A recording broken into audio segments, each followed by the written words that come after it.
fearlessly talking about the biggest stories that matter to you the most. Breaking news, John Calipari is finalizing a 5-year deal to become the Arkansas Razorbacks' next head coach, covering college sports like no one else. The biggest guests in sports. We now welcome in Hall of Famer Jim Calhoun. Such a pride I had, I came to Connecticut. The legend, Tim Tebow, joins us. We'll run it back. I like it. The legend, Herschel Walker.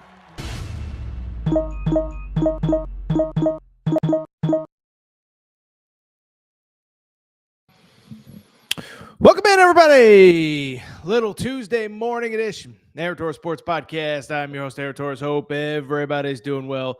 Hope everybody's having a great day. We got ourselves, it's that time of year, people. So much going on. October is always crazy.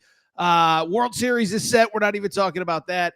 But in the world of college sports, we got so much going on, and we got ourselves a jam-packed episode of the show.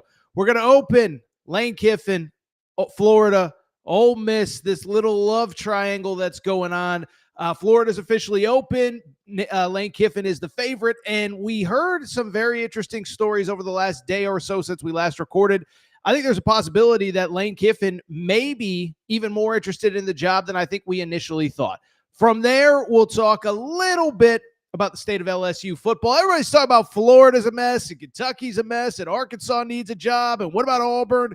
LSU, I think, is on the brink of disaster much more so than people think, as we now have former players in that program calling out the state of the program under Brian Kelly.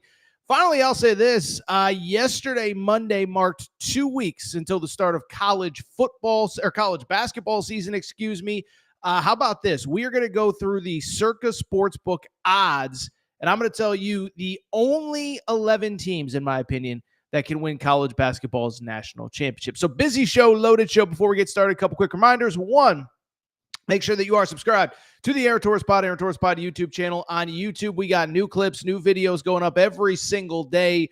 We have surpassed 63,000 subscribers. I think we're on the road to 70K. Can we get to 70,000 subscribers before the start of November, before the start of college basketball season? Cannot do it without your support, but make sure you're subscribed on YouTube. Put on those notifications. Tell a friend that likes college football and college basketball. We got so much more stuff coming here over the next couple months. This show is blowing up in ways that I could have never imagined. So make sure you're subscribed. Also, Apple, Spotify. I did drop the Apple link in the comment section. Do your boy Torres a favor. Just go ahead, click Apple, subscribe to the show there. We would appreciate your support. You want to leave a 5-star rating, a review there as well. We really would appreciate it. You know who else we appreciate? We appreciate our friends. We appreciate our partners. We appreciate the official ticketing partner of the Aaron Torres Pod. We appreciate SeatGeek. Okay, so SeatGeek is America's #1 rated ticketing app, downloaded by 28 million people. Absolutely insane, okay? And the thing that I love about SeatGeek is a couple things. They just tell you what you're buying before you buy it. Every ticket is rated 1 through 10. Green dot means go ahead and purchase. Red dot means maybe you want to go ahead and stay away. But you know what I really love about SeatGeek? They take care of listeners of the Aaron Torres Pod. If you have not taken advantage of this offer yet, you are out of your mind. But SeatGeek, special offer, listeners of the Aaron Torres Pod, you get $20 off your first purchase, $20 off your first purchase when you use code Torres. That's code TORRES on SeatGeek. And by the way, we've had people buy tickets now. A UConn fan bought some UConn hockey tickets. Paul, who's in the chat regularly, was at the Texas A&M Florida game. We had somebody, an Indiana fan, reach out, say they bought tickets to the Big Ten championship game already with promo code Torres. It's also worth noting, though, it's not just sports. It's not just college football. It's not just college basketball. I had somebody reach out and say they're going to buy Backstreet Boys tickets for their wife with SeatGeek.com promo code Torres. So any sport, college football, college basketball, NFL, if you can get to the World Series in either Toronto or Los Angeles, the ticket applies there. SeatGeek.com promo code Torres. SeatGeek.com promo code Torres. With that said, busy Tuesday in sports, a lot going on. There is no more time to waste, so let's go ahead and get to the topic of the day. Topic of the day. Listen, it's the biggest story right now in the world of college football, in the world of college sports. It is What is going on at Florida? Who is going to take that job? And will it be Lane Kiffin? Okay, so listen, when we signed off for the full show on Sunday, we kept saying we're on Billy Napier watch. About an hour after we got off air, Billy Napier was officially fired. We did a reaction. We're not going to spend time here talking about Billy Napier. All I will say about that situation, since we went off air on Sunday, a lot of players posting pictures and videos with him on recruiting visits, whatever. It was clear that he was beloved by those players. And I think there's everyone in Florida, from Billy Napier, Scott Strickland, the AD on down, is bummed that it didn't work out. You look at basically the way the players are acting now. You could tell that they loved him. You could tell that they cared. It's kind of funny. To me, it has a little bit of Sam Pittman vibes, whereas maybe you look at an LSU, it doesn't feel like anybody really likes Brian Kelly, okay? But Billy Napier is out. The biggest problem, his downfall, I'm sure there's going to be at some point a long form from The Athletic or from, ESPN or whatever. Guy just wouldn't stop calling plays. And he had he was a bad offensive coordinator. I think the best way that I saw it put was pretty straightforward. Somebody said Billy Napier could have been a really good head coach at Florida. The problem was he was too busy wanting to be an offensive coordinator. So you work your whole life to be a head coach, but you want to be an offensive coordinator instead. And I know it's a little bit of a hot button issue. Steve Sarkisian was actually asked on Monday about calling plays as Arch Manning is struggling. So it's always a push-pull with play callers, whatever. But Billy Napier is out, and now the focus is on who will be the next head coach at Florida. Listen, on Sunday, we did the full reaction. We talked about all the different candidates. We talked about Eli Drinkowitz. We talked about Jed Fish. We talked about, is Marcus Freeman available? What about a John Gruden? This and that. But we all know that the focus of the search centers on one man and one man in particular, and it is the guy, if you are watching on YouTube, that you see on your screen. The focus is on Lane Kiffin. Now, the question is, does he want the job? Would he actually leave Ole Miss? Well, I'll tell you this. We're going to get to an interesting story I saw in a second, but I thought even before Billy Napier was officially fired, we saw something interesting from the Ole Miss AD that led me to believe that maybe, just maybe, old Lane Kiffin's got a little bit of a wandering eye and that the Florida job absolutely intrigues him, maybe in a way that a lot of other jobs have not. Thought this was interesting. So remember, late Thursday after we get off air, Curt Cignetti signs that massive extension at Indiana. And the insinuation is $93 million, third highest paid coach in college football. And Curt Cignetti's like, I want to retire at Indiana. I don't want to be in a Penn State search, a Florida search if it opens. No. I am the Indiana football coach. I will be here as long as they want me. Well, I bring it up because on Friday, I thought it was a very interesting timed article, interview, and quote. Keith Carter, the AD at Ole Miss, actually did a sit down with the Ole Miss On 3 set. I believe it's called Ole Miss Spirit or something to that effect. And he was basically asked about kind of the situation with Lane Kiffin, and he referenced Curt Cignetti. And he said something to the effect, we'll take that tweet whenever, Matt. Basically, Keith Carter, the AD, said to the reporter that he was speaking with, quote, I'd love to get something done like Indiana did with Curt Cignetti before the silly season starts. We'll see. What was interesting about that quote to me was a couple things. I think, one, I saw a few people insinuate, whoa, Ole Miss is getting a deal done with Lane Kiffin. Look at that. They're getting it done. He's not going to be a candidate. He's staying at Ole Miss for the long term.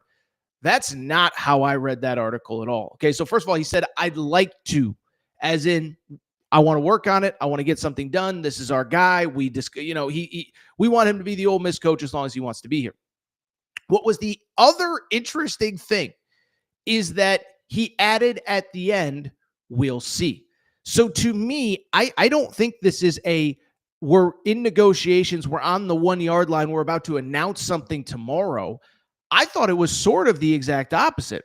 I thought what it actually was that AD kind of telling the public, going to one of the biggest outlets who covers that team, hey, look, we'll see, but I'm doing everything that I can. And if Lane Kiffin is not the Ole Miss head coach on January 1st or the first time that we walk out of the tunnel at Vaught Hemingway Stadium, like, it ain't on me. I did everything I could. And so to me, that was the first real domino that was like, oh, this is starting to get interesting. What got even more interesting was on Tuesday or Monday afternoon, CBS Sports went ahead and published an article The author, John Talty, he's been all over these big stories, especially in SEC country. Matt, what was the name of the article that was referenced by CBS Sports? It was called, quote, Florida's first call. It's about the Florida coaching search, not surprising. Florida's first call should be to Lane Kiffin. The tea leaf says he's intrigued. All right, so let's go ahead and break down this article because I thought there were a lot of very interesting points, some of which we've discussed, some of which we haven't. And I think what's interesting about Lane Kiffin, I want to reference this before we get to the actual quotes from the article, is, listen, if you're a college football fan and you're tired of seeing Lane Kiffin's name in all of these searches, I kind of sort of get it, right? I mean, listen, it's our job in the media. It's our job, people who cover this sport, to talk about what we're hearing, what we think, whatever. But it does feel like Lane Kiffin's name has been in all of these searches. Now, I think some of the searches he hasn't been interested in. I think some places like Alabama the last time things opened, like LSU the last time things opened, like Florida the last time things opened, really weren't maybe as interested in Lane Kiffin as he might have been in them. But this one feels different. Let's get to the John Talty article. Matt, you could pop up the first part of that article. This is from CBS Sports, John Talty. First of all, I thought this was an interesting thing, not surprising, but worth referencing. This according to CBS Sports. Even before Sunday's firing of Billy Napier, the Florida AD had been doing his due diligence on the Ole Miss coach this season and made calls to those around Kiffin, sources told CBS. There are risks involved with hiring Lane Kiffin, one of the most unique personalities in the sport, and industry sources who know Strickland have previously speculated to CBS Sports the AD might be hesitant to strongly pursue him. That has shifted this coaching cycle, according to sources, as Kiffin has emerged as the name boosters and fans want most. The article continues. Life is good in Oxford for Lane. He's more at peace there than he's ever been and seems to truly appreciate what he has at Ole Miss in a way the younger version of him was incapable. But that competitive spirit still burns brightly inside of him. There aren't many, if any, jobs that could pull Lane Kiffin away from Ole Miss at this point, but Florida is on the very short list of jobs that would at least make him consider leaving. Lane is well aware of the strong tradition and fan support Florida has, and there are some who know him who believe he is more than intrigued with the idea of being the spiritual successor of Steve Spurrier. Finally, last little part. By the way, it's a long article, so I apologize for ripping off so much of it, but I want to make sure that I share full context here before I talk about it. This is the important part. The question Lane Kiffin will have to ask himself is whether greatness is possible in Oxford. He has reestablished the Rebels as a nationally relevant program. It is 50-19. Midway through his sixth season, For comparison's sake, his predecessor, Matt Luke, went 15-21 in 3 seasons. Kiffin has been wildly successful at Ole Miss and has yet to fully break through. Ole Miss just missed making the playoff a year ago, and ironically did so in part because the Rebels lost to Billy Napier's Florida Gators. Ole Miss looks poised to make the playoffs this season, which could change the equation for Kiffin, though the Rebels can't afford to lose more than another game, maybe 2, after the loss to Georgia on Saturday. So that was all via John Talty, CBS. He does a great job on that SEC beat. A couple things stand out to that. First of all, can we stop with it would be tough to, there's reasons not to hire Lane Kiffin.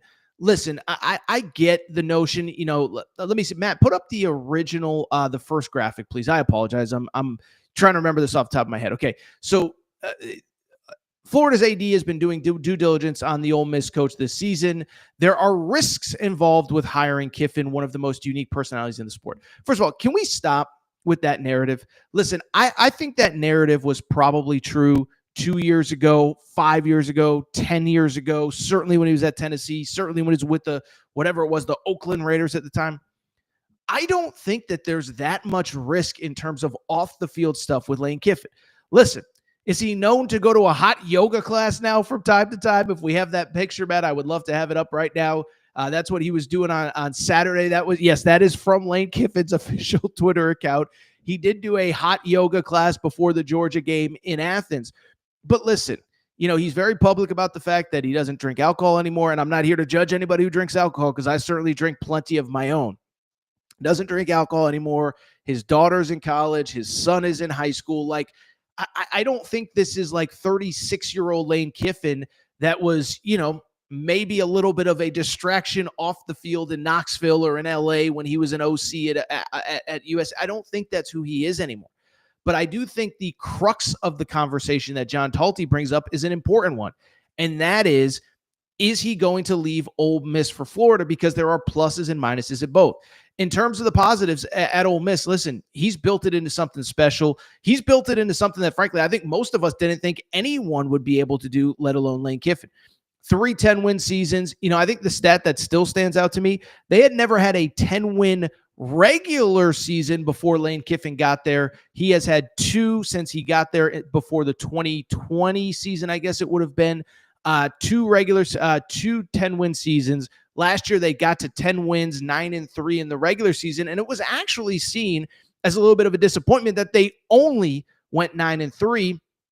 By the way, they're currently 6-1 and very much trending to again be in the playoff conversation, again potentially have that 10-win mark. And I'll tell you what, if they get to 10 wins, they're going to get to the college football playoff. The game at Oklahoma this weekend will be tough, but I think once you get beyond that, there are wins on the schedule. Ironically, Florida at home, Mississippi State has improved, but is that a team that's going to beat Ole Miss? We don't know. But I just bring it up because he's done about as well as anyone could have expected at Ole Miss. But I think the big question, and John Talty references that in the article, has he hit a ceiling at Ole Miss? Listen, whatever you think of Florida, like, it's funny, I'll say this with Florida. I think there's now this revisionist history of how good the job is because Billy Napier wasn't a success, this after Dan Mullen, this after whatever. And it's been 4 coaches since Florida really nailed a coaching hire with Urban Meyer, okay? And I think that's the knock on Florida. People say, well, guess what? They've really only had 2 great coaches in the history of their program. Yeah, and those 2 great coaches proved that if you know what you're doing, you can win a national championship with the Florida Gators, okay? By the way, it's no different anywhere else. What was Alabama before Nick Saban? LSU, it's easy to forget, before, ironically, Nick Saban as well. That was a program that could not get out of its own way. So I could go on and on, but you look at the Florida situation, it's not as bad as people think. And in many ways, it's actually much better than people think. I looked this up because I couldn't believe it. I saw this stat because Billy Napier, whatever. We're not here to crap on Billy Napier. It is what it is. But prior to Billy Napier, we look at Dan Mullen, Jim McElwain, and Will Muschamp as 3 failures as head coaches. And I don't think it's wrong to look at them that way. Do you know that each of them had a 10-win season during their time at Florida, and some of them had multiple 10-win seasons? Dan Mullen, multiple 10-win seasons, played for an SEC title. Jim McElwain, multiple SEC championship game appearances, including a 10-win season.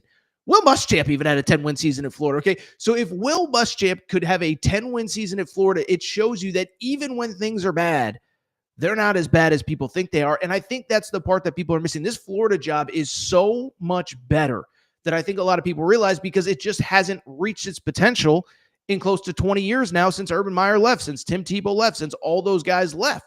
And so this notion that it's not a good job, no, it's just waiting for the right person. And to quote John Talty, Lane Kiffin could be the spiritual successor to Steve Spurrier. And so I think that's going to be the interesting thing to follow. This is clearly a job that intrigues him.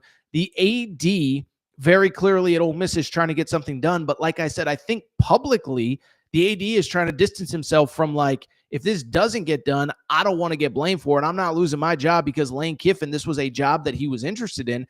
And I think we also have to acknowledge a few other things. One, I get this notion, and you just saw it on the screen, of like, well, life is great in Oxford and he's at peace. He is at peace, and good for him. And I'm happy for him that he is as happy as he's ever been in his personal life. But let's not act like he's never been interested in other jobs, okay? Nearly left for Auburn in 2022. That story has been well told at this point. Alabama, I think he would have crawled over glass to get the Alabama job, and Greg Byrne just wasn't interested in him. So the notion that he's not going to take other good jobs if they become available, I just don't know that I currently buy it. The other thing too, as I said a second ago, it's just easier to win at Florida. It just is. And I always, in a situation like this, go back to the Herm Edwards quote: "You play to win the game." more resources, more money, bigger state population, more high school players. And listen, what he's done at Ole Miss is incredible, but how many times can you rebuild through the portal year over year over year and hope that you hit with the right guys? I'll take it a step further. You hope that the right guys even enter the portal. I mean, part of what made last season so interesting, Jimbo Fisher gets fired at Texas A&M. Walter Nolan is available. There's not a Walter Nolan available every year. There's not a Jackson Dart available every year. And so to do what he's done is incredible, but there is an easier path. I mean, look at, and I know it's not a perfect example, but look at Kalen DeBoer. I mean, Kalen DeBoer took over the best roster that he ever had the second that he walked into Alabama. Brian Kelly, I wouldn't say had the most talented roster, but he had pieces the likes of which he never had at Notre Dame. And so if you're Lane Kiffin, it's something I do think you have to think about. And lastly, I'll say this. For all the criticism of Billy Napier, and I think it's 100% justified, I think we also have to acknowledge he left the cupboard pretty full. And the one thing you can't say, and Scott Strickland, the AD at Florida, even said it at his press conference on Monday. He did have a press availability. He said, Billy left this situation much better than he found it. And I think there's a lot of coaches that say stuff like that and ADs that say stuff like that after a coach gets fired. I think with Billy Napier, we have to give credit where it's due, and we have to acknowledge that he did, in fact, do that. DJ Lagway, at least for a couple weeks, has committed his future to Florida. I was told, listen, you can say what you want about me. You can like me. You cannot like me. You can say I'm an idiot, whatever. I do have some pretty good people in and around Florida football. And I was kind of told that they are already having conversations, and I'm not surprised by this. This isn't some incredible breaking news, but they are deep in conversations with guys like DJ Lagway. And I'm not saying DJ Lagway is going to have a say in who the next head coach is, but if you don't think that they're selling him on, these are the guys that we're going after, you are the number one piece to retain, you don't know what you're talking about. And so the one thing with Lane Kiffin, the one thing with any candidate, you walk into that situation. I mean, there's a reason some people thought Florida was a national not a national championship, but a playoff contender this year. DJ Lagway, Jaden Ball, that running back is a dog. I said it on Twitter the other day. I said, it's a shame that Billy Napier can't get out of his own way calling plays because there is so much talent on that roster. The defense is elite. DJ Lagway, I know he hasn't looked good this year. Put him with Lane Kiffin. I think you're going to have some problems. Jaden Ball is only a sophomore. Dallas Wilson, the true freshman that just got healthy, is a beast. You go on and on down this list. There is so much talent on this roster, and I think you could legitimately argue that if Lane Kiffin or anybody, but we're talking Lane Kiffin, if all Lane Kiffin did was walk in and retain literally every guy on the roster, he has a playoff contender next year and probably at minimum the second most talented roster that he's ever been a head coach for, outside of maybe last year's Ole Miss Rebels. And I think even Ole Miss, you could argue, was top to bottom not as talented as this Florida team. So we'll see what happens. Only Lane Kiffin knows, but I thought that article was very interesting. Lane Kiffin, the lead candidate at Florida, and as CBS Sports says, maybe even more interested than we realized. We'll see what happens from here. It'll be interesting, and we will certainly be talking about it as we get deeper and deeper into this coaching search. Where there isn't a coaching search, at least not yet, LSU. What I will say about LSU, I don't think people realize just how toxic things are at LSU. We'll come back. We'll discuss it. Former players now calling out Brian Kelly. Quick break. Be right back. All right, we're going to get back to the show in a minute, but before we do, I have so many people that reach out and say, Torres, you give me hours and hours and hours of free content every day, every month, every year. What can I do to help support the show? Well, you want to support the show and look good in the process. Make sure to check out and support the Aaron Torres Media merch store at aarontorresonline.com/merchandise. Some of you wondering, what can I get in that merch store, Torres? Well, Kentucky fans, we got our Mark Pope Hope and Pope t-shirts. That is right. Mark Pope, monster first year. Year 2 is going to be even better. Get your Hope and Pope t-shirt at aarontorresonline.com/merchandise. Arkansas fans, the Big Pig Invasion is coming. It is here. John Calipari has things rocking. Get your Big Pig Invasion tees. Again, aarontorresonline.com/merchandise. St. John's fans, we have our Big Rick Energy t-shirts. And if you're just a college basketball fan in general, guess what? Your March is for Day Drinking shirt. That is the shirt that you need year-round, but especially for the next NCAA tournament. You can order yours now. By the way, football fans, we got you covered too. Auburn fans, we already know the freeze warning has hit the plains. Make sure to get your freeze warning t-shirts. Also, Nebraska fans, new era, new rules, the t-shirt that you need before the start of this coming season. And oh, by the way, if you're a Colorado fan, if you're just a Coach Prime fan, we have our Dion shirts and hats, more of them than we know what to do with. So to check out the full line of Aaron Torres media merch and also support the show, good news is we're going to have even more for the fall. Check out the Aaron Torres media merch store at aarontorresonline.com/merchandise. And for more information, you can always reach out at Aaron Torres Podcast Questions at gmail.com. All right, everybody, I'm back. Good to be back.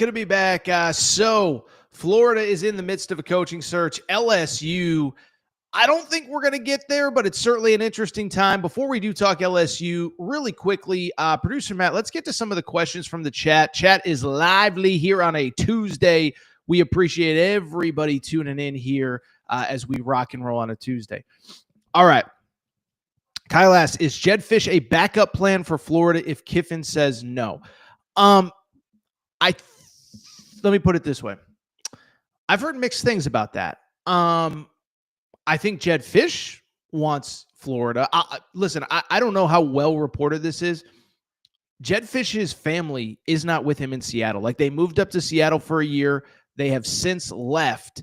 They don't want to live in Seattle. And so I think Jedd Fisch is looking for a way out. I think he is a legitimate candidate at UCLA. I don't know exactly what his buyout is. And for people who don't know, he went to Florida. And so, yes, I think he's a candidate. I've heard mixed things on how interested Florida would be in him. But, yes, I think he's absolutely a candidate. I think the other name, and he's going to say all the things, about I'm not interested and I'm focused on my team. Eli Drinkwitz, I've kind of heard kind of similar things that I just mentioned with Lane Kiffin of he kind of feels like he's hit a ceiling at Missouri. They really, they're a little bit like Ole Miss last year. They went really all in, heavy in NIL to put together that roster a year ago. Brady Cook, Luther Burden, etc. And I was kind of told like it didn't work out. Listen, you still have the rev share money, but let me put it this way. I think Eli Drinkwitz quietly, I think it's been very publicly discussed that Lane Kiffin and Ole Miss last year was probably the best shot. To take it a step further, I think you could say the same thing about Eli Drinkwitz. I don't know how far you have to get down the list for Jedd Fisch to be a legitimate candidate. He went to Florida as a student. I believe he is very much a candidate at UCLA. Would be curious to see if Florida pulled the trigger on that. Let's get to a couple other questions. Listen, this is so good from Adam. Adam says the only thing keeping Lane out of Florida is if Scott Strickland, the AD, sabotages it. Okay, so for people who are not familiar with all the politics, and I know like we have a lot of diehard college sports fans here, but we have a lot of people that don't follow the day-to-day. Scott Strickland is the AD at Florida, okay? A couple things on him. Hired Dan Mullen, didn't work out. Hired Billy Napier, didn't work out. So very rarely do you get a third opportunity to hire a head coach. And when I look at Scott Strickland, what I think the frustrating part is there is a huge contingent of Florida fans that wanted him to move on Billy Napier last year. And that story came out last week or a few weeks ago that Lane Kiffin, the boosters, and we got Florida fans clearly in the chat. If you have information that I don't, because this was not something that I necessarily heard, but there were boosters walking around saying, we have a deal done with Lane Kiffin. All Scott Strickland's got to do is pull the plug on Billy Napier. And Scott Strickland refused to do it. And so I do think Scott Strickland, I know he just signed an extension, but to a degree, I do believe he's on the hot seat. And if he's on the hot seat, this is the AD now that I'm talking about, does that give Lane Kiffin trepidation? Listen, Keith Carter, the AD at Ole Miss, he ain't going nowhere. First of all, he's an Ole Miss guy. I don't think he's in a rush to leave the school. He played basketball there. But two, football's playing well. Basketball just made a Sweet 16 under Chris Beard. I think baseball may be struggling a little bit. I'm not, not fully locked in on baseball except for Tony Vitello and what he may or may not be doing with the San Francisco Giants. But to me, I think Scott Strickland could be an impediment. By the way, this is kind of what we're talking about with Arkansas. I think Arkansas's biggest issue is, can you get a candidate excited about coming to work for Hunter Yurachek when everybody knows that nobody wants Hunter Yurachek there? So it'll be an interesting thing to follow. And as Adam says, the only thing keeping Lane Kiffin out of Florida is if Scott Strickland sabotages it.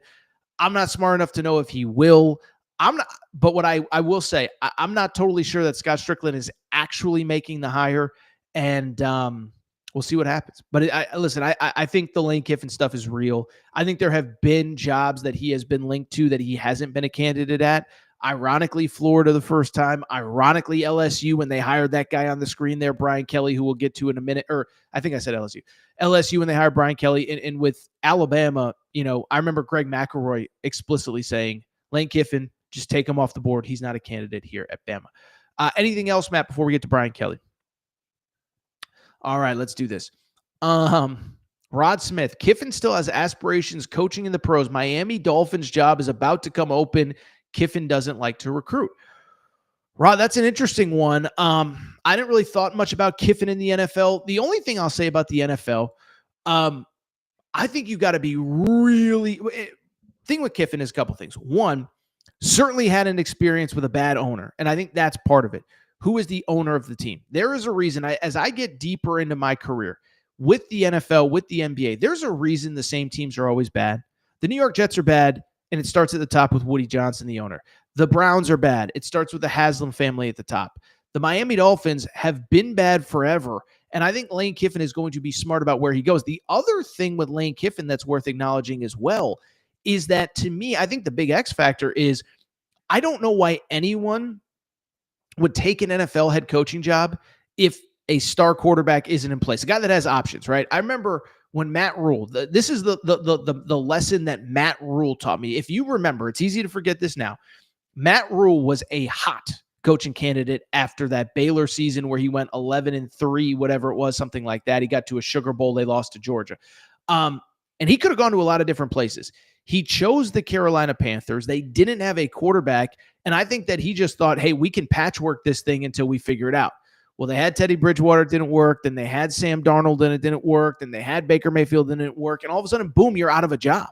And so if you're Lane Kiffin, you're putting your career on the line. You're giving up a job that you like at Ole Miss for the Miami Dolphins, where Tua is the quarterback. No offense, Producer Matt. Producer Matt is the rare Auburn Miami Dolphins fan, so he has to root for Tua now after rooting against him for 3 years. But you're going to bet your career on Tua? If he's leaving Ole Miss for an NFL job, I'm guessing he wants to be there a long time, right? You go back to when Jim Harbaugh left Michigan. He said, I want to retire with Justin Herbert. I want Justin Herbert to be the last quarterback that I coach. Now, listen, you never know what's going to happen. I don't know. Maybe Lane Kiffin does want to get back to the NFL. But if he wants to get back to the NFL, wait for a better job than the Dolphins. They're kind of a mess right now. Real quick, Matt, any last thoughts before we get to a little bit of Brian Kelly? This is another thing Scott Wheeler brings up. The maximum length of a contract in Mississippi is 4 years. This goes back to when Lane Kiffin was being pursued by Auburn. There's some weird state law where state employees can't have more than 4-year contracts, and I think they figured out a way to do, I remember this vividly. They figured out a way to do the contract through the Ole Miss Foundation, so he wasn't paid by the school, but he was paid by the foundation. But I bring it up because there are certainly complexities at Ole Miss, and a lot of those complexities go away at Florida. I think to the point that the chat has brought up a couple times now, I think it really does come down to Scott Strickland. Is that a guy that you trust? I just mentioned ownership at the NFL. Is Scott Strickland, the AD, a guy that you trust your career with? We're going to find out soon. Let's switch gears because we've talked a lot about the coaching carousel here over the last, 6 to 8 weeks. We've talked about all these jobs that either could open or will open or should open or whatever. We've talked Arkansas, Penn State, Florida, whatever. Let me say this. I don't think people realize quite how toxic things are at LSU or just how bad they are under Brian Kelly and how frustrated, and I think the only way to put it is over Brian Kelly, the LSU fan base is. Okay, so listen, we don't need to go through the entire LSU season, but we all know LSU is in a really interesting spot. Okay, first of all, The rare school that, listen, I think there's a lot of schools that even in this 12-team playoff era, even in the SEC with no divisions, I think there's a lot of schools I think they should win 10, 11 games every year. LSU is kind of one of the few that probably should. And Brian Kelly is at a very precarious point in his time at LSU. LSU lost on Saturday to Vanderbilt. As we talked about on the show, I think it's easy to sit there and say, oh, it's just one loss, top 20 team. No. This is much bigger than that. Because first of all, you look at the totality of the season, you see that they're 5-2, you think it's this great record until you realize, wait a second, here are LSU's 5 wins. LSU's 5 wins. Clemson, who is 3-4 and sort of a disaster. South Carolina, 3-4, definitely a disaster. Florida, 3-4, just fired their head coach. Oh, by the way, you beat Louisiana Tech and Southeast Louisiana as well. So outside of giving a nice stimulus package to Louisiana Tech and Southeast Louisiana, don't really know what you've done. And of course, this comes in a season where LSU went all in on NIL and where this is kind of the year. It's year 4 in the portal NIL era. You don't have to wait till year 4 to be great, and you should never wait and never accept mediocrity at LSU. Yet here they are, 5-2. They still have a tough schedule ahead starting this week with Texas A&M. And I just think it is way more toxic at LSU than people realize. How do I know? We now have former players calling out LSU and the state of the program. I'm going to go ahead and talk a little bit about what I'm hearing and how all the puzzle pieces fit. But let's go ahead and start with the quote itself on Twitter. I just had it up. I lost it. Give me 1 second here. Okay, so let's go ahead and do this quote. This is from Braden Mahoko. Okay, so Braden Mahoko played on LSU's 2019 national championship team. My understanding, as best I can figure it out, he's starting to get into a media career, and he was, I think, early in the season a little bit critical of LSU. And so I bring it up because on the message board, this would have been Saturday after the game. So on Tiger Droppings, which is the #1 message board for LSU fans, he said, he put up a post, and this made its way to social media. We don't share posts from message boards often, but this was all over social media on Monday. He said, "What's up, man?" Or he said, "What's up? What's up? My name is Braden Mahoko, former D lineman for the LSU Fighting Tigers. A couple weeks back, a buddy sent a thread of a topic in here to which many of you thought I was, quote, engagement farming, clickbaiting, and I just wanted to clear the air. I, for one, have no type of skin in the game. If my name blows up in the media, I could care less. I've made enough money to find my own ventures in life.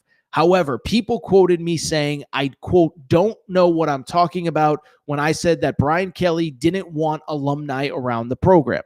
Everybody thinks this is about going to games on Saturday nights in Death Valley. LOL, no. This is about the offseason of having your past guys around the team in a workout environment, very similar to what Tommy Moffitt had. This is what I spoke on. All my statements are factual. You can fact check that. Most guys come back to LSU now for treatment purposes with the medical staff, not to work out. That's not why I'm here. I'm here to talk about Brian Kelly. For many weeks and months, people thought I was hating on my alma mater, but all I've wanted people to see is that there were holes in this man's armor, and many were blind to it. Year after year, the inconsistency doesn't sit right with many alums, not just myself. When I said LSU is maybe an 8-4, 7-5 team, I meant that. Do I like saying that? No. But when you've been around long enough and know the culture that does not exist in Baton Rouge right now, it doesn't take Stevie Wonder to see that. That's from Braden Maheko. He is a former defensive lineman on the 2019 national championship team. Of course, 2019 was Joe Burrow, Jamar Chase, Justin Jefferson, whatever. Should mention, by the way, LSU fans, if you are new to me, if you're still figuring out who I am, this show, we do have a Torres on LSU Twitter page, Torres on LSU, for all of your late-breaking Twitter news. Make sure you are following that, Torres on LSU. All right, let's get to some of that, because I think, to me, it perfectly encapsulates what has gone wrong and why. Listen, let me put it this way. I think there are a lot of stories in college sports that are sometimes overcovered.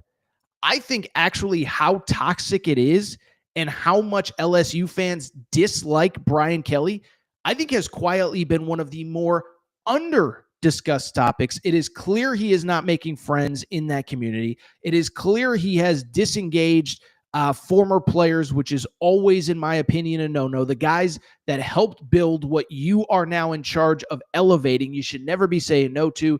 But I just think there's just a lot of disconnect. And listen, it goes back to the day he was hired. Boston guy, coached in the Midwest, coming to Louisiana, never felt like a right fit. And I think we're seeing the repercussions of that. First of all, Brandon Mahako mentioned in that post, Tommy Moffitt. Okay, for people who do not know Tommy Moffitt, this is a key figure in LSU football history.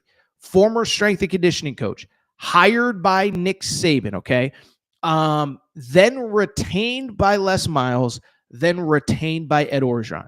There is only one coach that was part of all three, really, three national championships under three different head coaches.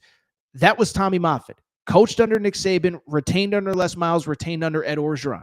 Why is that ironic? He gets fired when Brian Kelly comes in. Brian Kelly cleans house, brings his people. Guess where Tommy Moffitt is the strength and conditioning coach now? Texas A&M. Guess where Texas A&M is right now? Number 3 in the polls, 7-0, first 7-0 start, I believe, since 94, highest in the polls in 30 plus years. And Tommy Moffitt was kind of the glue that held that program together. The guy that brought all the generations of players together. By the way, he was at Miami before he got to LSU, and that was a famed thing at LSU or at Miami 25 years ago. When Ed Reed, when Andre Johnson, when Willis McGahee, when all those guys were in the NFL, they would come back to Miami to work out. And it sounds like Tommy Moffitt very much has done the same thing. He did the same thing, I should say, at LSU. So the fact that that's gone, it speaks to a bigger issue.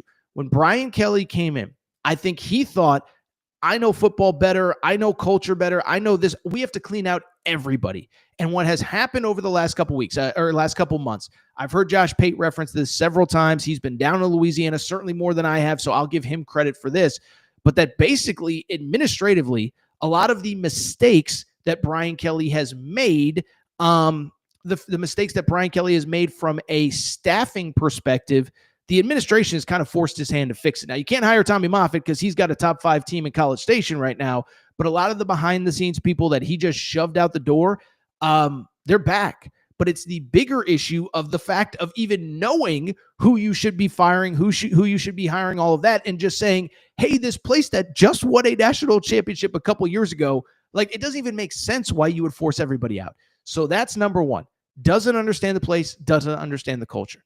Beyond that, and I think this is an important part, none of it would matter if Brian Kelly was either A, a likable guy, or B, winning games. That, to me, is where this gets interesting.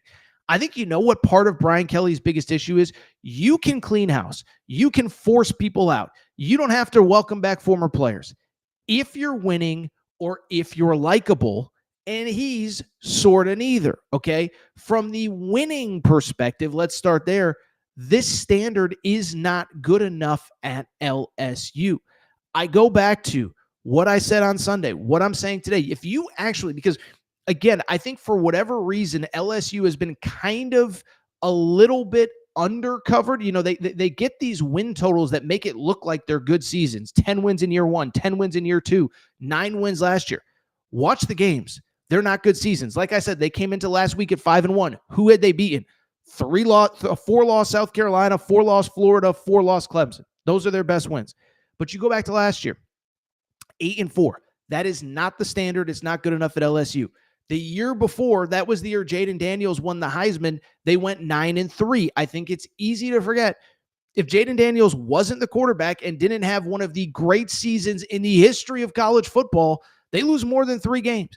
Jaden Daniels saved them from a 6-6 or 7-5 season. And then you go back to year 1.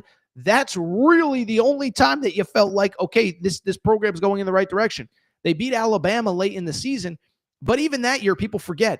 A few weeks later, they should have lost to Arkansas. That's one. They did lose to Texas A&M in the season finale. That was the Jimbo Fisher 5-7 team. And so even that year was a little bit marred. But year 1 was a success.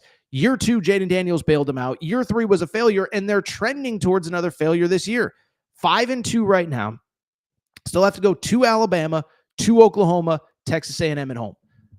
I think they're going 1-2, maybe 0-3 in those games. Now, listen, Brian Kelly, to his credit, at the very least, has had success at home. He really has. I think he's lost one game at LSU. I could be wrong. Since he's been there, I know he lost to Alabama at home last year. He has been good at home. But even if you beat A&M, you've lost at Ole Miss, you've lost at Vandy. You're not beating Alabama and Tuscaloosa. You're not beating Oklahoma and Norman. And then all of a sudden we're looking at an 8-4 season yet again, as Braden Mahako mentioned and referenced. Sorry. Didn't have coffee this morning, so my brain is a little bit mush right now. Forgive me, okay? But so I bring this up to just say what Braden Mahako said is correct. 8-4 is not the standard, and it was obvious if you were paying attention throughout the early part of the season.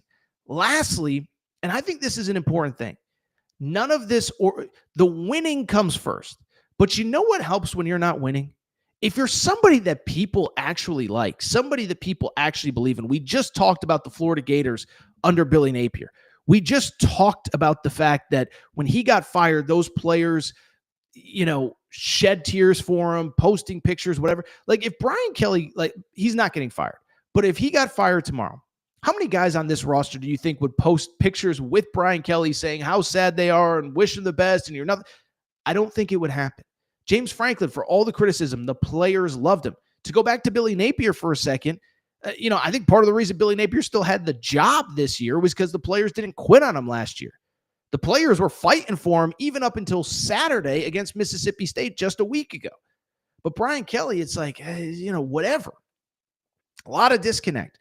Thought it was interesting. I saw another tweet. I didn't send it to producer Matt, but I thought another interesting element of this is how he's liked, how he's perceived, and the fact that I saw this great tweet. I should have found it, but basically it referenced the fact that the craziest part about Brian Kelly, besides the win-loss record, he turned the most likable brand in college football probably into something that everyone despises, right? You think about it.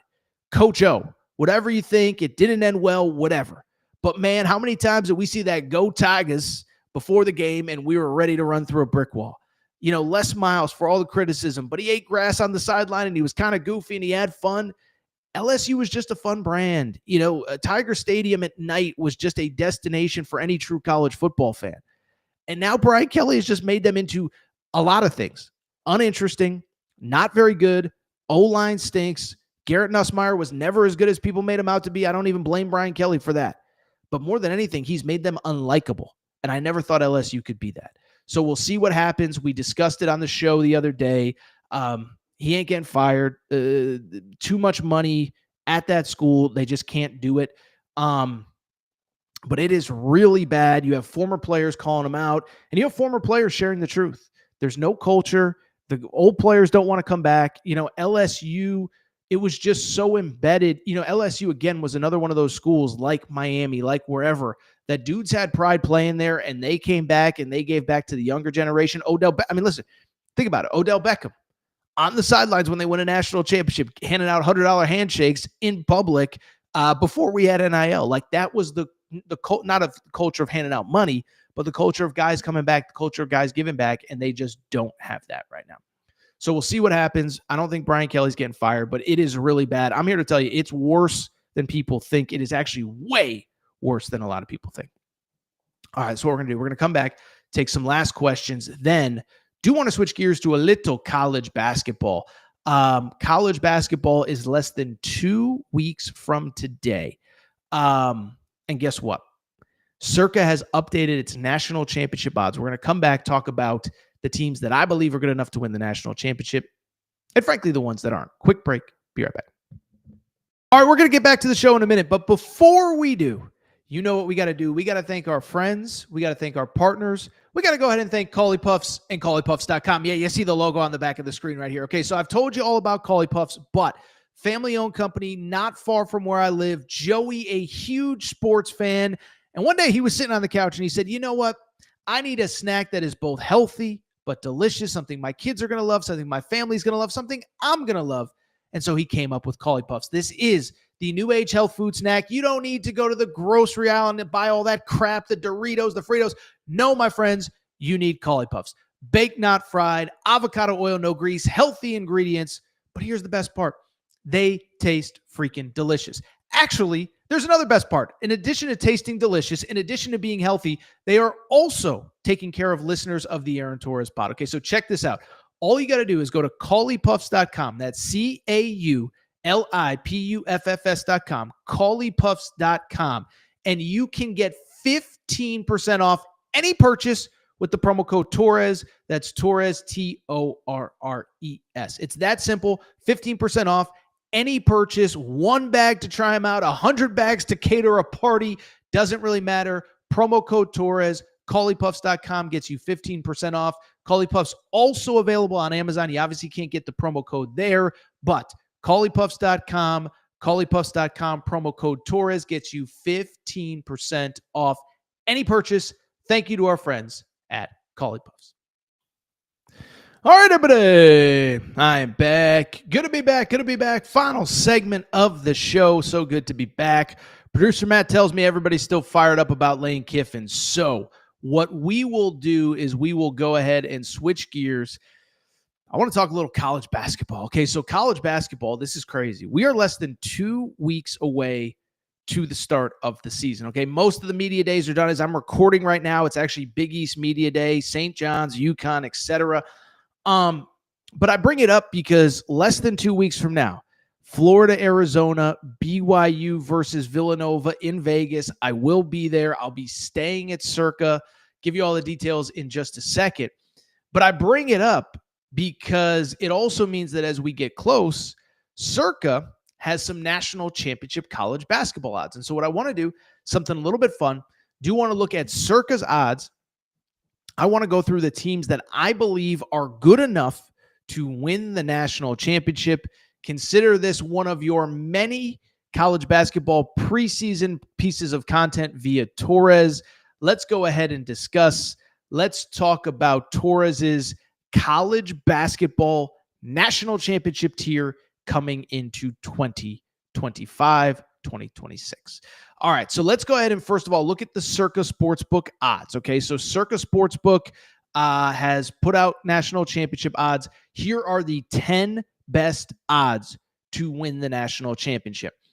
Purdue, the favorite, at plus 950. I think everybody knows, but you bet 100, you win $950.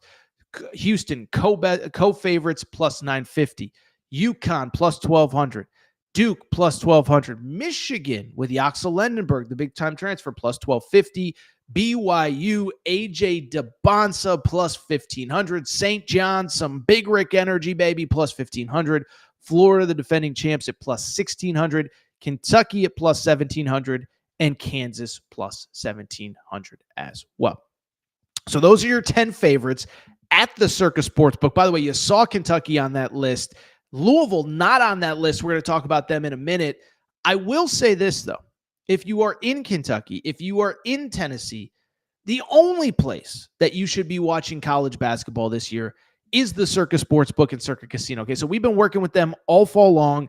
As I said, I will be in Vegas opening night. If any BYU Arizona fans will be there, hit me up, get in the comment section on YouTube, whatever.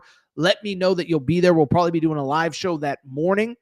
But I only bring it up to very simply say that if you can't make it out to Vegas, guess what? The only place you want to watch games on the East Coast is the new Circa Sportsbook and Circa Casino, well, Circa Sportsbook at Mint, Kentucky Downs and Franklin, Kentucky. Okay, so this is right on the Kentucky-Tennessee border, about 40 minutes from Nashville, 35 minutes somewhere in there, not far from Bowling Green, and they have created a replica sportsbook to the one in Las Vegas. Beautiful, new. And it's the only place you want to watch college basketball in the state of Kentucky. If you're from Tennessee, if you're from Indiana, within driving distance, it's the only place you want to watch it out. Great hospitality, great customer service, great views, beautiful new facility, beautiful places to watch games. Circa Casino, Circa Sportsbook, Mint, Kentucky Downs, Franklin, Kentucky. Oh, by the way, I'll be doing some shows out there probably in December, January. We'll keep you updated on that. Maybe we'll throw a little Torres shindig. But Mint, Kentucky Downs, Franklin, Kentucky, the new Circa Sportsbook. By the way, if you are in Kentucky and you're going to check it out, tag Circa Sportsbook at Circa Sports, tag Torres at Aaron_Torres. Let them know that Torres sent you. Okay, really quickly, let's get to the top, the teams that I believe are national championship contenders. Matt, you can pop up the screen again really quick on the title contenders and the odds via Circus Sportsbook.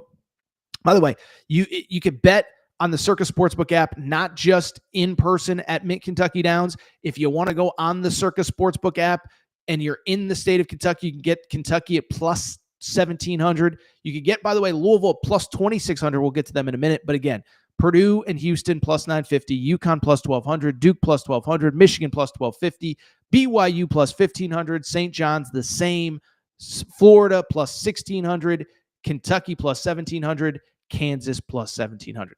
All right, so I believe there are 11 teams in college basketball that are good enough to win the national championship, okay?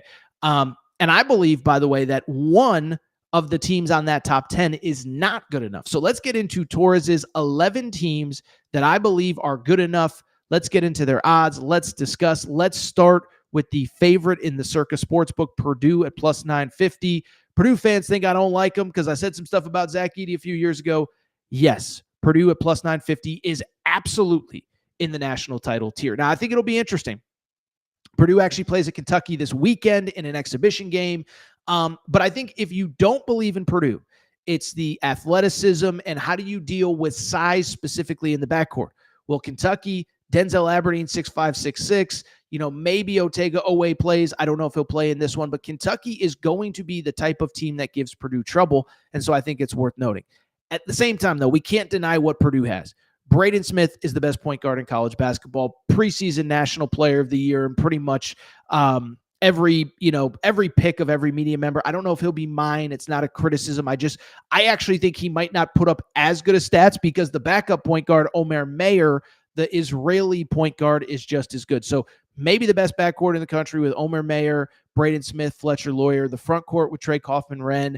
And then they really fortified that front court with both Oscar Clough, the transfer from South Dakota State, as well as Daniel Jacobson, remember, 7'4" center who was on the roster last year, got banged up, did not play a year ago, but he played on that Team USA U19 team. And so I think that's what stands out to me about Purdue.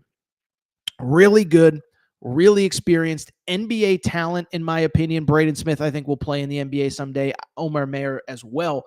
And then beyond that, so many different ways you can play. You could play a 7'4" guy. You could play a 6'10" guy at center and figure it out from there.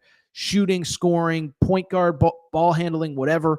Purdue, in my opinion, is absolutely in the national title tier. Let's keep it going. Houston plus 950.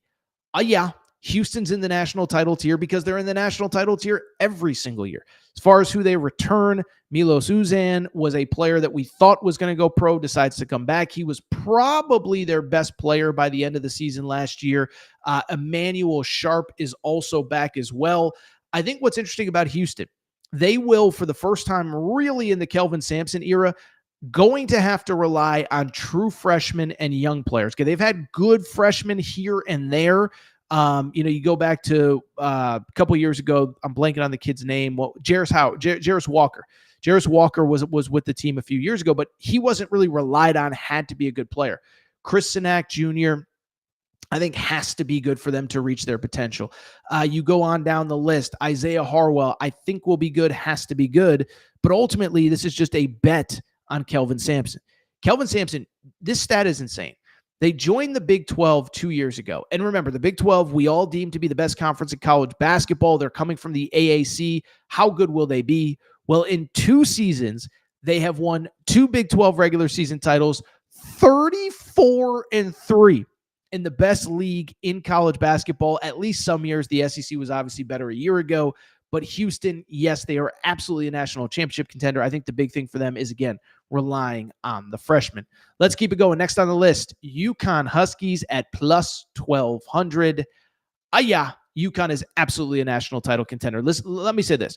UConn, a few days ago, played an exhibition against Boston College. They did not have their starting point guard, Silas Demery Jr. They did not have their starting center, Terrace Reed Jr. And oh, by the way, they won by like 20 points. The thing that I actually saw a little bit of calm from Dan Hurley. Now, Dan Hurley's never going to be calm, but I thought last year, I think he realized pretty early, I don't got the dudes that I've had in the past, and I don't know if he was trying to fire up the team, if he was trying to fire up the crowd, if he was trying to fire up himself. I don't know.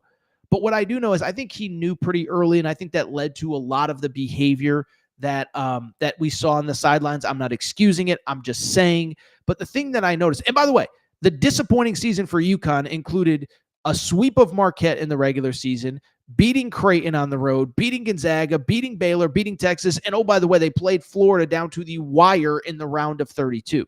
And so I just bring it up because as bad as it felt in the moment at UConn, it really wasn't. And then to take it a step further, I just think by watching him, he likes this team. Silas Demery will be back at point guard, difference maker. Malachi Smith, transfer from Dayton. He clearly loved, said, hey, there's a chance he starts, even though you guys have all pegged him as the sixth man. Braylon Mullins played well in the exhibition, former McDonald's All-American, Indiana Basketball Player of the Year. And then some of those guys that have been in the program, Solo Ball, third-year player, might be the Big East player. By the way, UConn fans were recording before Big East Media Day, so he might have been named Big East Preseason Player of the Year. I don't know. But Solo Ball is really good. Jalen Stewart is going to be better. And then you have Terrace Reed down low. And Eric Ryba, the backup center, was a McDonald's All-American as well. So UConn, I could tell that Dan Hurley, I think he feels a little bit different about this team than maybe he has in the past. Good thing is with UConn, like so many of these teams, we are going to find out because they play BYU early. They play Florida early. By the way, if anybody needs tickets to any of these games, SeatGeek.com promo code Torres gets you $20 off your first purchase. I saw Florida UConn tickets on SeatGeek under $100. You may want to hop on that. Now, by the way, producer Matt, producing the crap out of this show, tells me that Zuby Ejiofor probably rightfully was named the preseason Big East Player of the Year. We're recording during Big East Media Day. Not surprised. Zuby Ejiofor should be that guy. However, Braylon Mullins was selected as the Freshman of the Year in the Big East. All right, let's keep it going. Next team on our national championship board odds, it is the Michigan Wolverines at plus 1250. Okay, so Michigan, if maybe you were browsing social media over the last couple of days, they did lose an exhibition to Cincinnati this past weekend. Interesting because Cincinnati is going to Arkansas this weekend, so that's kind of interesting. But if you watch the game or if you looked into it, you know. Michigan brought in 3 high-profile front court players in the transfer portal this offseason. 2 of them did not play. Yaxa Lenenberg was incredible, like he always is. Marez Johnson Jr., Adai Mara, 2 key pieces to that team did not play. And Michigan, to me, is very much a national championship contender, okay? Elliot Cadeau, I know he's gotten a bad rap. First of all, I thought this was interesting. Played 2 years at North Carolina, never missed a game. The other thing with him, he averaged, 6.5 assists last year. He is a table setter, and there were 2 or 3 times during that exhibition where he gets into the lane, Yaxa Lenenberg runs towards the rim, and Yaxa Lenenberg is going to be on SportsCenter Top 10, okay? So I think once they get their guys back, they're going to be good. I think the other thing that maybe I undersold is how good some of their role players are. Roddy Gale looks better from a year ago. Namari Burnett looks good. The freshman McKinney, the freshman Winters Grady. I just like a lot of their pieces. Michigan, to me, is absolutely good enough to win a national championship. And I think also worth noting, I think Yaxa Lenenberg is very much in the mix for National Player of the Year. Again, I'll make all my official picks as we get closer to the season. Want to make sure there's no injuries, suspensions, anything weird happened. But yes, is Michigan a national championship contender? The answer is absolutely. Let's keep it going. Next team on the list, it is the BYU Cougars. We talked about it last year, Torres, Cougar crazy. It's a fact. It's indisputable. BYU, are they a national championship contender? Yeah, they very much are. Let me say this for BYU. A couple things. AJ DeBonsa is going to be the story. I get it. 30 points in his exhibition debut against Nebraska the other day. BYU, another team that lost their exhibition opener. I don't make much of it. Rob Wright, their starting point guard, did not play in the second half. Kevin Young was mixing and matching lineups.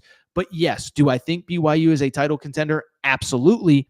And I think as importantly, I think it's going to come down to the older players on that roster. And Kevin Young, like a lot of these coaches, like Mark Pope did, like Rick Pitino did, like Dan Hurley did, I thought did a good job of finding pieces around the superstars. Rob Wright is a point guard. I am told he is completely bought into pass first. You don't need to get 20 a game. Set these guys up, and we're all going to eat. Richie Saunders, dude, again, preseason All-American, preseason All-Big 12. I think those are the guys that are going to be the X factors. But then we also can't deny that A.J. DeBonsa, 30 points in an exhibition debut, and I think two things stood out about it. One, he did not shoot the ball well in the U19s.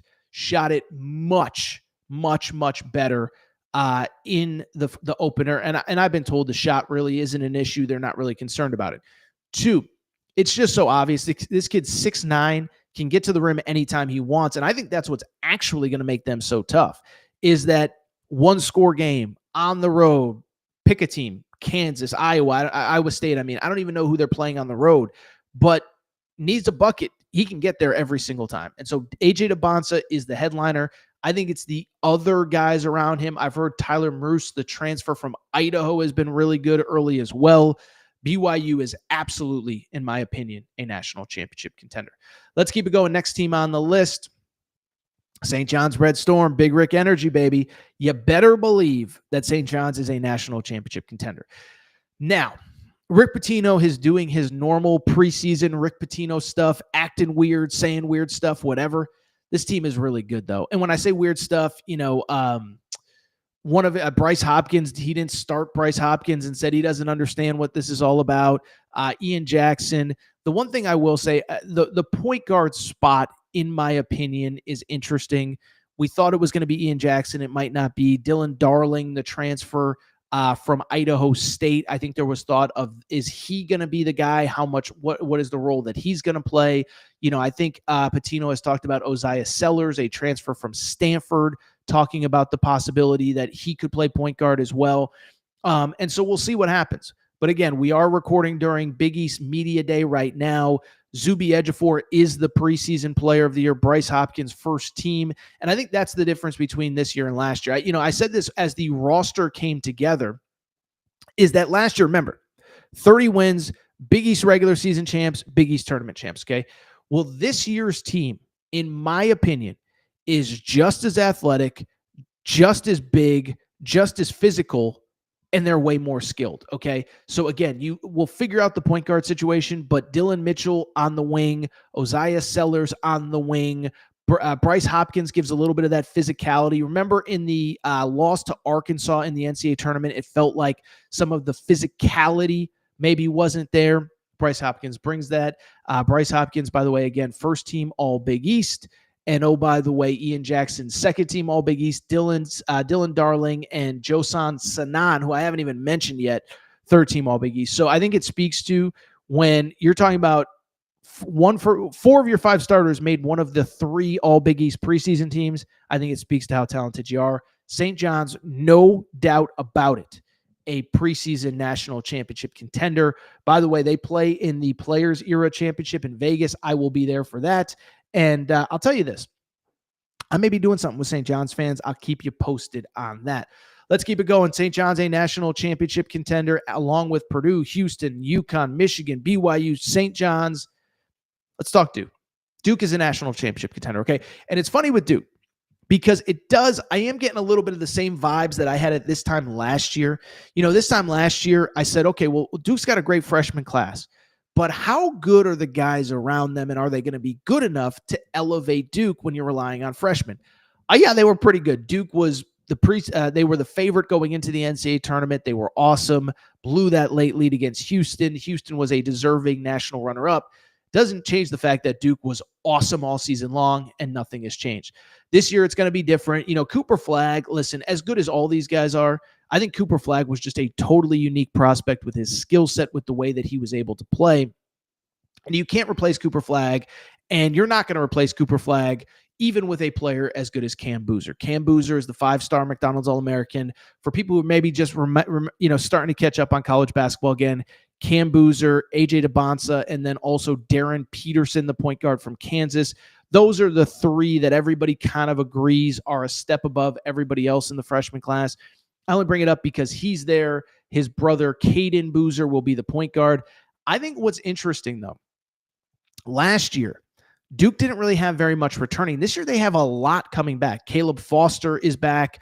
He'll probably be the starting point guard, although I think Caden Boozer will be by the end of the year.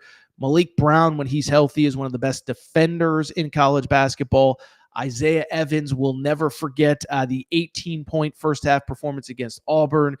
And oh, by the way, I think Patrick Gongba and also Darren Harris were guys that were a little bit undervalued on last year's team that we maybe didn't realize at the time were so good. So Duke, to me, it starts with Cam Boozer, but I actually think it's about the vets. By the way, I didn't even mention Dame Sarr. I like a lot too. So you have Dame Sarr on the wing. You have Isaiah Evans on the wing. Again, you got to figure out, is Caleb Foster or Caden Boozer the point guard? But is Duke good enough to win the national championship? They are. They are plus 1,600 in the Circa Sportsbook. Let's keep it going. A couple more teams. I have given you 4, 5, 6, 7, 8 teams that I believe can win the national championship. The Florida Gators at plus 1,600 are another one. Now, I think Florida fans may be a little bit surprised because I tweet that went very viral in the Florida community, basically saying that I believe that Florida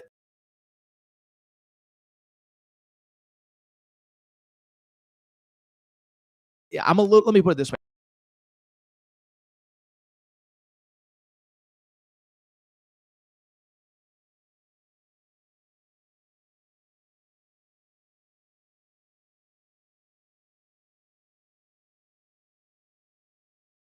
Alex Condon's back, Ruben Chinielu's back, Micah Hanlongton's back.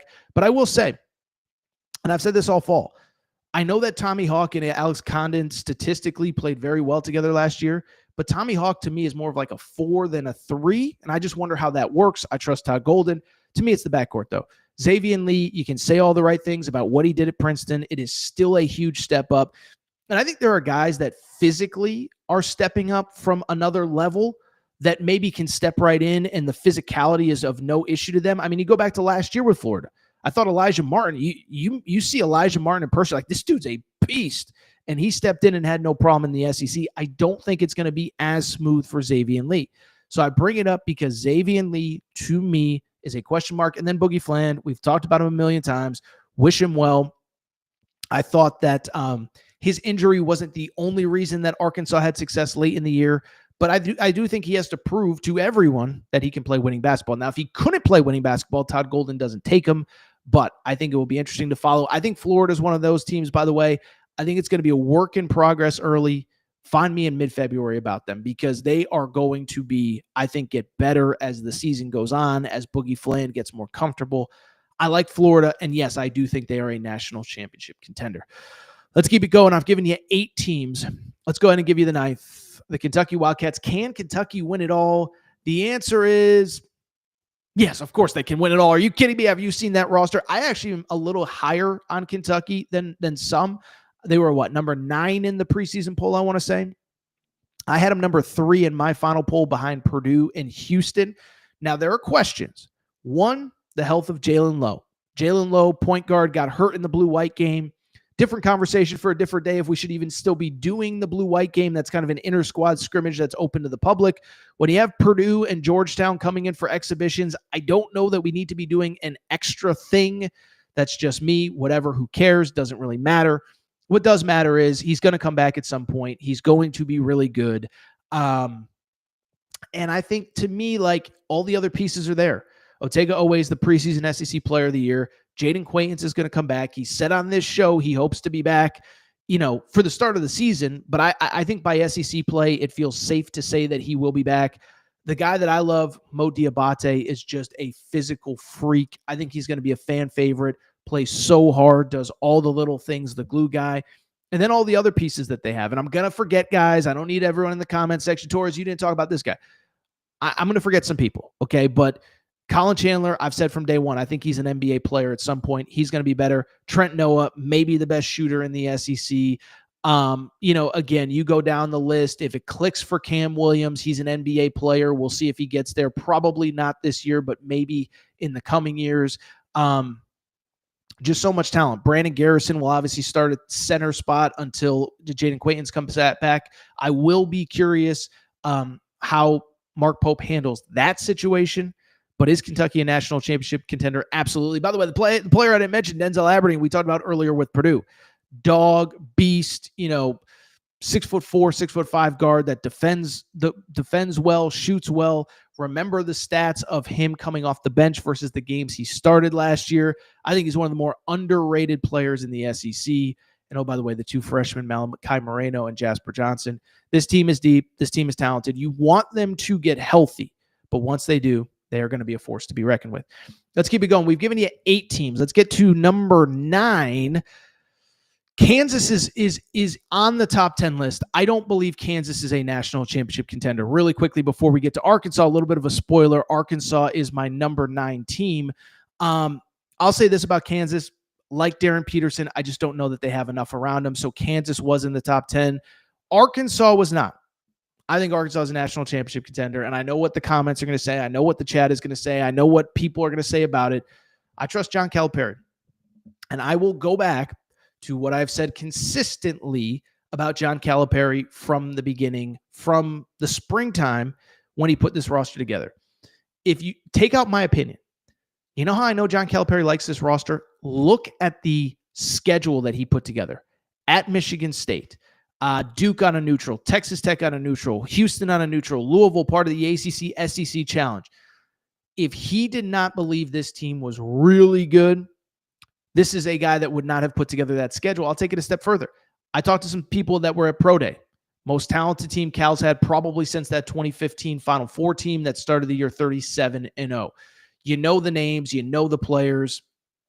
I think Carter Knox, what was Carter Knox? 3rd team All-SEC? Blasphemy.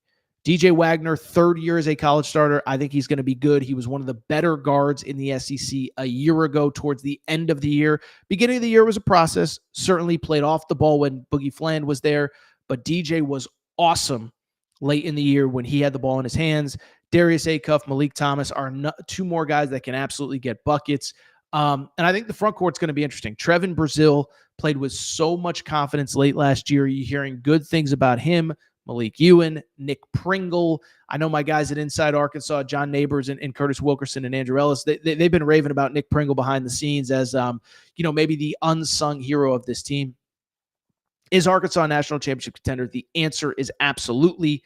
By the way, they opened their exhibition slate on Friday against Cincinnati at home. Again, Cincinnati just took care of business against Michigan. We'll see if they can do the same against Arkansas. Arizona, I'm on the fence in. I'm not going to include Arizona in my national championship tier. I thought I was going to. I think they're maybe a guy away. Jaden Bradley's really good, 4th-year starter. Braden Burries was really good in the exhibition against St. John's. Koa Pete is awesome, and Krivas looks really good. I just wonder, Caleb Love was such a spark plug for that team. He was able to get you 30 on any night. Do you have that guy on your roster? And I know Koa Pete in theory could. Koa Pete, but he's kind of a low post player. And so he's got to work for his 20. He's got to get it off second chance points. He's not much of a shooter. Maybe Braden Burries becomes that guy.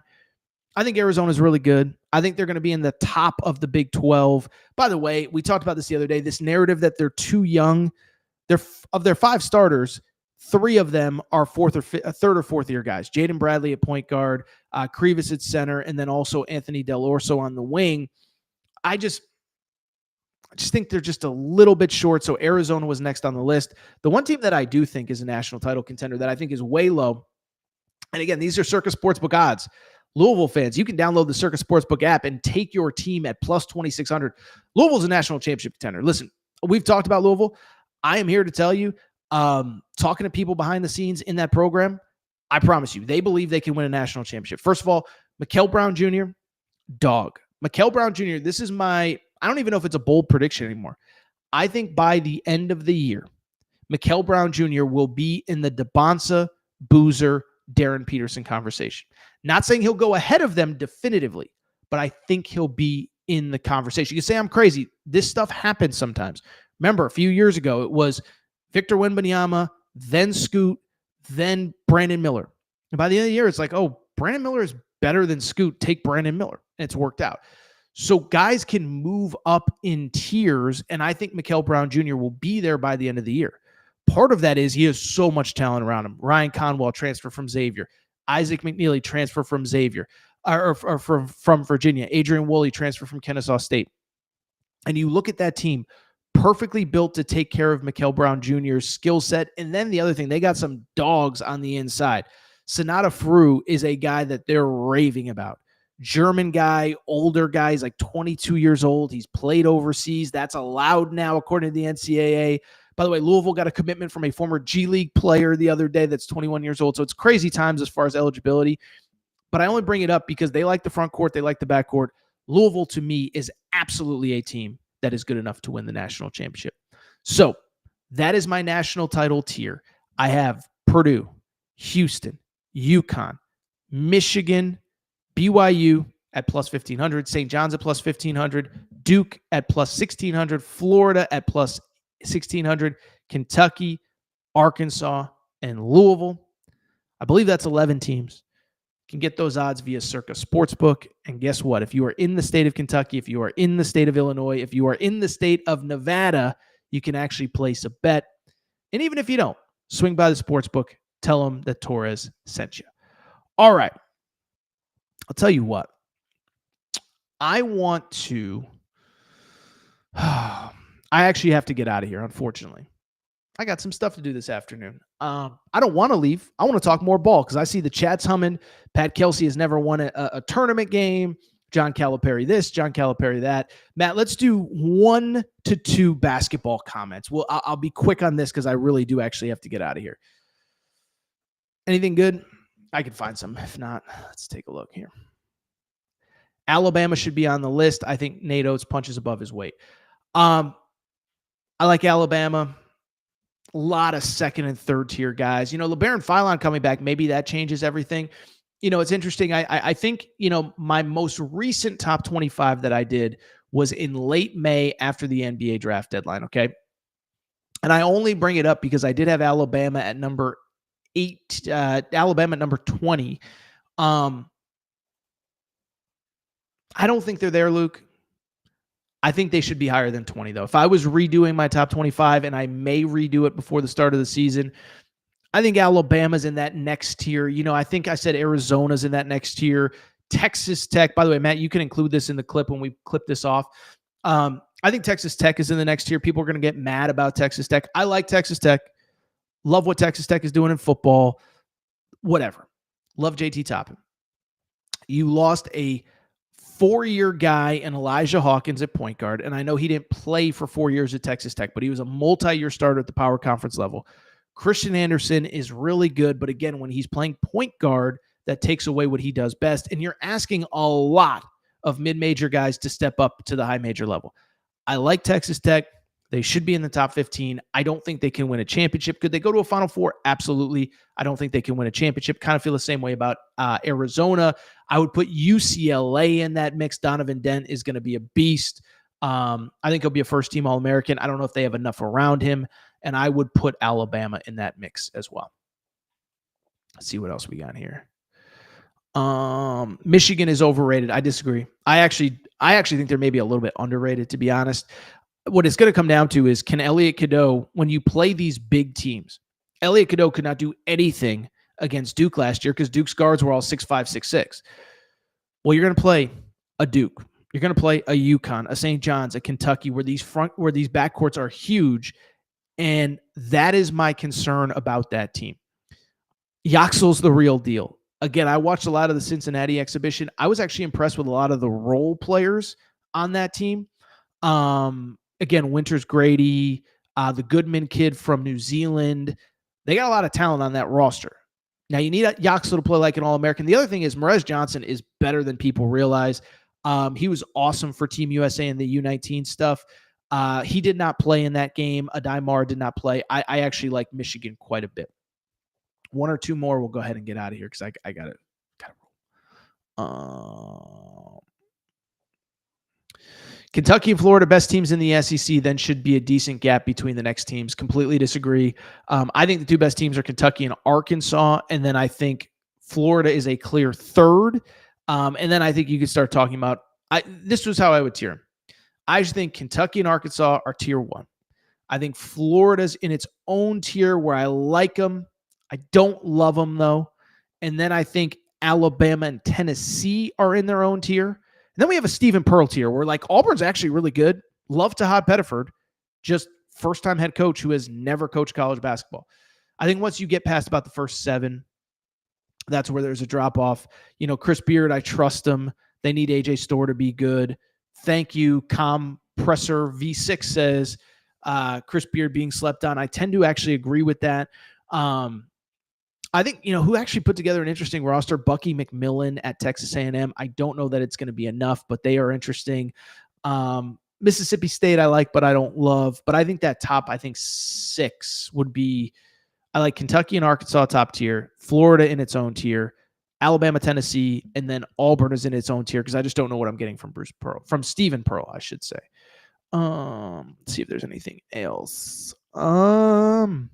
Did AT just compare Arkansas team to 2015 Kentucky? I did not compare Arkansas to 2015 Kentucky. What I said was NBA scouts who have seen all of his teams are calling it the most talented roster since 2015 Kentucky. So take it up with people in the NBA, not me. And I would add, it is his most talented roster. I think he's maybe had more talented starting fives 2019 when they had Tyler Hero, when they had whatever. But that team, once you got to the bench with Emmanuel Quickly, they were like 6 deep. That was the Reed Travis, PJ Washington. Let's see if I can name the 2019 Kentucky Wildcats starting 5 off the top of my head. I think it was Ashton Hagans. It was Ashton Hagans. Don't tell me. PJ Washington, Tyler Hero, Keldon Washington, Reed Travis. How about that? All off the top of my head. But once you got to the bench, it was Emmanuel Quickly. I think Quade Green was maybe on that team. Maybe he was gone that year. I can't remember. They weren't very deep, though. This team is very deep. And then, obviously, the last 3 or 4 years, you could argue 2024 was a very talented Kentucky team. I'm just here to tell you, NBA people are saying it's the deepest roster that he's had, the most talented roster that he's had since 2015. Not saying they're starting 37-0. I'm just telling you what NBA people are telling me. All right. I'll tell you what. Torres got to get out of here. I got to go. If you're not subscribed to the Aaron Torres pod, that's what I need you to do. Make sure to do so. Apple, Spotify, Amazon Music, Google Music, wherever you listen to podcasts, make sure you're subscribed. We appreciate your support, by the way. We've surpassed 63,000 subscribers. If you're not subscribed, make sure to do so. We also left the link to the podcast in the chat. Make sure to download the podcast as well. This one will be up in just a little bit after I take care of a few things. I'm going to roll. Possibility we're back Wednesday morning. Let's see what happens in the news cycle today. I'm going to go. New episode of the Aaron Torres pod very soon. If not, we'll definitely be back Thursday.